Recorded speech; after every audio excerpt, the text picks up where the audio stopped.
The wealthy businessman chuckled as he shook hands with his friend, sealing $1 million bet that he could stay married for 3 months to any woman, even his overweight housekeeper who cleaned his mansion every day. "This will be the easiest money I've ever made," David Williams smirked, watching Zara scrub his floors while planning to use her as a pawn in his game. What the arrogant millionaire didn't know was that the quiet woman on her knees polishing his marble counters had been watching him just as carefully, her innocent glances hiding secrets that ran deeper than he could ever imagine. The man who thought he was the master manipulator was about to learn that sometimes the most dangerous opponents are the ones who smile sweetly while they serve your coffee, and that underestimating someone based on their appearance can be the costliest mistake of your life. The bass line from Club Azure's sound system vibrated through the VIP section as David Williams surveyed the Atlanta nightlife scene he dominated for years. At 35, he was the city's most eligible bachelor, tall, handsome, and worth over $50 million from his luxury hotel empire. Tonight, like most nights, beautiful women kept glancing his way, hoping to catch his attention. "Another evening, another conquest lined up," Marcus laughed, following David's gaze toward a stunning brunette at the bar. "Don't you ever get tired of this game?" David sipped his $1,000 whiskey and shrugged. "Why would I? Life's too short to settle down when there are so many options out there." Marcus shook his head, his expression growing serious. "That's exactly your problem, David. You treat relationships like business deals. All strategy, no heart. You're so focused on the next conquest that you never think about building something real." "Real?" David scoffed. "What's real is waking up in a $12 million mansion, driving cars worth more than most people's houses, and having any woman I want. That's about as real as it gets." "But you're empty inside, brother," Marcus pressed. "When was the last time you had a meaningful conversation with a woman? When did you last think about having kids, building a family, creating something that lasts beyond just money?" David's jaw tightened. Marcus was hitting too close to home. "I don't need relationship advice from someone who's been married 3 times and divorced twice." "Exactly my point," Marcus said, leaning forward. "I've tried to build something lasting, even when I failed. You won't even try. You're so commitment phobic that I bet you couldn't stay married for 3 months. Hell, I don't think you could handle 3 weeks without running back to this lifestyle." The challenge struck David like a physical blow. His pride, always his weakness, flared to life. "Are you seriously questioning my ability to handle marriage?" "Prove me wrong," Marcus replied, his voice carrying the weight of a thrown gauntlet. "Find yourself a wife and stay married for 3 months. No cheating, no running away when things get complicated. Just be a real husband." David's eyes narrowed. "What's the stakes?" $1 million, Marcus said without hesitation. "If you can stay married for 3 months, I'll write you a check. But if you bail out early, you owe me the same amount." David extended his hand immediately. "You've got yourself a deal, my friend. Start preparing that check now, because this is going to be the easiest million I've ever earned." As they shook hands, David's mind was already working. The key would be choosing the right woman, someone who would be grateful for the opportunity, easy to manage, and unlikely to cause complications. He needed someone who wouldn't challenge him or make demands that might threaten his comfortable lifestyle. The next morning, David woke up in his Buckhead mansion with a clear mission. He had to find a wife, and he had to do it quickly. As he made his way downstairs, reviewing potential candidates in his mind, the solution presented itself in the most unexpected way. Zara Robinson was on her hands and knees in his living room, carefully polishing the marble coffee table until it gleamed like glass. At 26, she was the complete opposite of his usual type. Where his typical conquests were tall and model thin, Zara was short and generously curved, with full hips and a figure she tried to hide under loose-fitting uniforms. Her dark skin had a natural glow that needed no makeup enhancement, and her thick hair was always pulled back in a practical ponytail. She'd been working as his housekeeper for 6 months, and during that time, David had noticed certain things. The way her eyes would follow him when she thought he wasn't looking, with a mixture of curiosity and something else he couldn't quite identify. How she would sometimes linger when bringing him coffee, as if she wanted to start a conversation. The way she'd try to engage him in small talk while cleaning, though he rarely responded with more than a grunt or an occasional joke. What David interpreted as romantic interest was actually something far more calculated. Zara's real name was Zara Robinson, and 20 years ago his father had systematically destroyed her family's construction business. Robert Robinson had been David's father's business partner until legal manipulation and financial pressure had stripped him of everything he'd built. Her father had died of a heart attack 3 years later, broken and bankrupt. Every glance, every attempted conversation had been reconnaissance for the revenge she'd been planning since she was 15 years old. "You know, Zara," David said suddenly, causing her to look up in surprise, "you keep this place cleaner than any five-star hotel I've ever stayed in." She sat back on her heels, genuinely surprised by the compliment. In 6 months, he'd barely acknowledged her work beyond occasional nods of approval. "Thank you, Mr. Williams. I just try to do my job well." "You do more than that," David continued, an idea beginning to form in his mind. "You manage this entire house like you were born for it. Sometimes I think you'd make someone the perfect wife, running a household like this." Zara's pulse quickened. Was this the opening she'd been waiting for? "Is that so?" David grinned, the idea crystallizing into what seemed like pure genius. "Actually, you know what? Maybe you should just marry me. You already run this place better than I ever could." The words hung in the air between them. Zara stared at him, her mind racing through possibilities. This was it, the opportunity she'd been hoping for, a chance to get close enough to destroy him from the inside, to make him pay for what his family had done to hers. "Are you being serious right now?" she asked, keeping her voice carefully neutral. David's expression shifted, becoming more earnest as he realized she was actually considering his half-joking proposal. "You know what? Maybe I am being serious. I've been thinking about settling down lately, getting tired of the whole party scene." The lie came easily, smoothly. "Look, I know this sounds completely crazy, but hear me out. You already know all my routines. You take care of everything here perfectly. What if we just tried it? 3 months, see how it goes between us?" Zara kept her face impassive, though inside she was calculating rapidly. 3 months would give her plenty of time to gather information about his business operations, to find the weaknesses in his empire that she could exploit later. "What would be in this arrangement for me?" she asked. $100,000 if it doesn't work out," David said quickly. "And if it does work out, well, you'd be married to a very wealthy man who clearly appreciates what you bring to his life." Zara pretended to consider the offer carefully, then nodded slowly. "All right, Mr. Williams, let's try it and see what happens." David felt a surge of triumph wash over him. This was going to be much easier than he'd anticipated.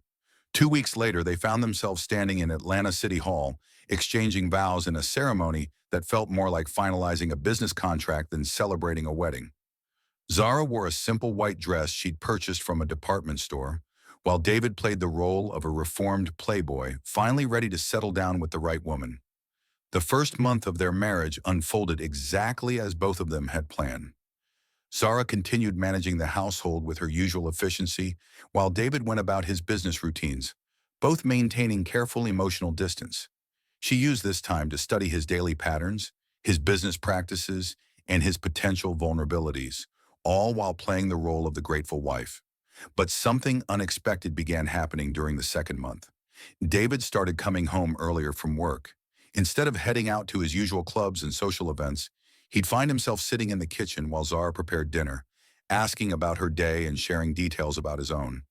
When she mentioned in passing that she'd always wanted to visit the Atlanta Botanical Garden, but had never found the time, he surprised her by clearing his entire schedule the next day to take her there. "You don't have to do this," Zara said as they walked through the orchid conservatory, genuinely puzzled by his behavior. "I want to," David replied, and for the first time since she'd known him, she heard something that sounded like genuine sincerity in his voice. The transformation in David was gradual but undeniable. He stopped making his weekly appearances at Club Azure. He began asking for Zara's opinion on various business decisions, and when she diplomatically suggested he might want to reconsider some of his more questionable tax strategies, he actually listened and made changes. He even canceled an expensive vacation to a private island resort when Zara mentioned she'd prefer something simpler, booking them instead a weekend at a cozy mountain cabin. It was during that quiet weekend getaway that Zara felt the first crack in her emotional armor. They were sitting by the fireplace in their cabin, David reading a business magazine while she worked on a crossword puzzle, when he suddenly looked up and smiled at her with unexpected warmth. "This is really nice," he said softly. "I honestly can't remember the last time I felt this peaceful." Something in his voice made her chest tighten unexpectedly. This wasn't the arrogant, self-centered playboy she'd been planning to destroy. This was someone who seemed vulnerable, someone who appeared to be genuinely trying to become a better person. But it was already too late to stop the chain of events she'd set in motion. The revelation came during a dinner party at the end of their third month of marriage. Marcus had been drinking heavily throughout the evening, and when another guest asked about David's sudden transformation from playboy to devoted husband, he couldn't keep his mouth shut. "You should have seen him before this whole thing started." Marcus laughed loudly, his words slightly slurred. "Swore up and down that he could stay married to absolutely anyone for 3 months just to win $1 million bet. Even picked his own housekeeper because he figured she'd be the easiest one to handle." The words hit Zara like a physical blow to the stomach. Across the crowded room, David went completely white as he saw her face crumble with the realization of what had just been revealed. "Zara, wait!" he started desperately, but she was already walking toward the exit. That night, she packed her bags in silence. When David found her standing by the front door with her suitcase, he looked desperate and broken. "Please, just let me explain everything," he begged. "Yes, it started as a bet, but it's not about that anymore. I love you, Zara. I've never felt this way about anyone in my entire life." Zara looked at him with eyes full of pain and something else, something cold and dangerously determined. "You want to hear the truth, David? My real name isn't Zara Johnson. It's Zara Robinson. My father was Robert Robinson, and 20 years ago, your father stole his construction company and systematically destroyed his entire life. He died broke and broken because of what your family did to him." David staggered backward as if she'd struck him physically. "What are you talking about?" "I've been planning this revenge since I was 15 years old," Zara continued, her voice growing stronger and more confident with each word. "I got myself hired as your housekeeper specifically to get close to you. When you proposed this ridiculous marriage arrangement, I saw it as the perfect opportunity to destroy you from the inside. And you know what the really pathetic part is? I was actually starting to feel guilty about it. I was beginning to think that maybe you really had changed, that maybe you were becoming someone worth caring about. But you just proved that you're exactly like your father, someone who uses people and discards them when they're no longer useful." She moved toward the door, but David caught her arm gently. "Zara, please listen to me. Whatever my father did to your family, I had no knowledge of it. I was just 15 years old when he died, and what we have together now, that's completely real." She pulled her arm free with a sharp motion. "What we have is built entirely on lies, David. Both of us were using each other from the very beginning. The only difference is, my reasons were actually justified." After Zara left, David spent weeks trying to understand what had really happened between his father and the Robinson family. What he discovered made him physically sick. Robinson Construction had been just one of many small businesses that his father had systematically destroyed over the years through legal manipulation, financial pressure, and outright theft. The entire Williams fortune had been built on the foundation of other people's broken dreams and ruined lives. Meanwhile, Zara began her methodical destruction of David's business empire. She provided the IRS with detailed evidence of his tax irregularities, information she'd carefully gathered while helping him organize his paperwork during their marriage. She contacted his largest corporate client, a Fortune 500 company that regularly booked entire floors of his hotels for executive retreats, and convinced them to switch to a competing hotel chain by using her inside knowledge of their specific preferences and pricing structure to craft a significantly better offer. Each calculated blow was precisely designed to be both financially devastating and deeply personal, intended to make David fully understand what it felt like to watch everything he'd worked for slip away piece by piece. But 3 months after leaving David, Zara discovered something that complicated everything. She was pregnant. She showed up at his office on a gray February morning, finding him looking terrible. Noticeably thinner, exhausted, and clearly haunted by the systematic destruction of his business empire. "I'm pregnant," she announced without any preamble. David's face cycled through a dozen different emotions in rapid succession. "The baby, it's mine." "Yes." "Zara, this changes absolutely everything between us. We can work this out somehow. I've been trying to make amends for what my father did. I've been returning money to all the families he hurt, trying to rebuild what he destroyed." "I know," Zara said quietly. "I've been watching what you're doing." For months, David had been systematically liquidating his assets to provide compensation to his father's victims. The IRS investigation had cost him millions in penalties and legal fees, and losing several major clients had severely damaged his remaining business operations. But instead of fighting back or trying to minimize his losses, he'd used the crisis as an opportunity to examine his conscience and try to make genuine amends. "I can't undo what my father did to your family," David continued earnestly, "but I can try to make it right going forward, and I can try to become the kind of man that our child deserves to have as a father." Zara studied his face carefully, seeing what appeared to be genuine remorse and determination. "I want to believe you, David, but how can I know for certain that this isn't just another manipulation, another angle you're working?" "Because I love you," he said with complete simplicity, "and I already love our baby. For the first time in my entire life, those feelings matter more to me than winning or being right or protecting my pride." It took considerable time, but slowly and carefully, Zara began to trust David's apparent transformation. She watched him continue making amends even when it cost him financially. She observed him sell his mansion and move to a modest home, using the proceeds to fund scholarship programs for underprivileged children. She saw him change his entire approach to business, focusing on ethical practices rather than maximum profit. When their daughter Hope was born on a snowy December morning, David was there holding Zara's hand through the entire labor, crying tears of pure joy as the doctor placed their child in his arms for the first time. "She's absolutely perfect," he whispered, his voice thick with emotion. "She looks just like you," Zara said softly, exhaustion and happiness mixing in her voice. "She has your strength, though," David replied, gazing down at their daughter. "I can already see it." 6 months after Hope's birth, David and Zara renewed their wedding vows in a small, intimate ceremony, attended by some of the families David had helped restore through his compensation efforts. Using Zara's settlement money and David's remaining resources, they rebuilt Robinson Construction as a family business, specifically dedicated to affordable housing and community development projects.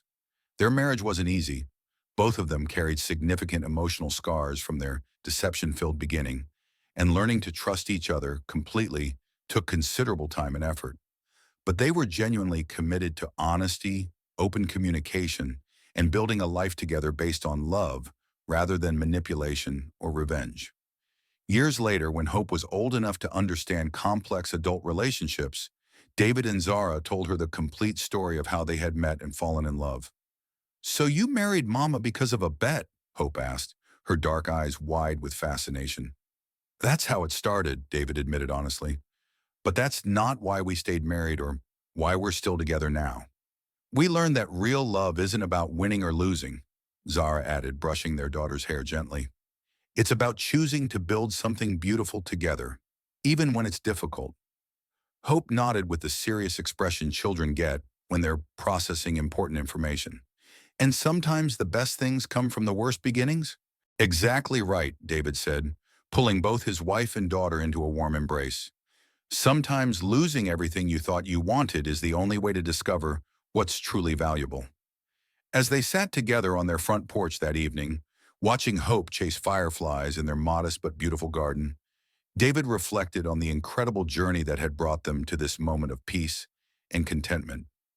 The arrogant playboy who had once measured his worth in conquests and bank account balances had been completely transformed into a man who found his greatest joy in quiet family moments and meaningful work that helped others. The bet that Marcus had proposed in a moment of drunken skepticism had indeed changed David's life forever. just not in any way that either of them could have anticipated. Instead of proving that he could manipulate and control another person for his own benefit, the experience had taught him that true strength came from vulnerability, that genuine wealth was measured in love and respect rather than dollars, and that sometimes the greatest victory was learning how to lose gracefully. The million-dollar bet had ended long ago, but in the most important ways possible, love had emerged victorious.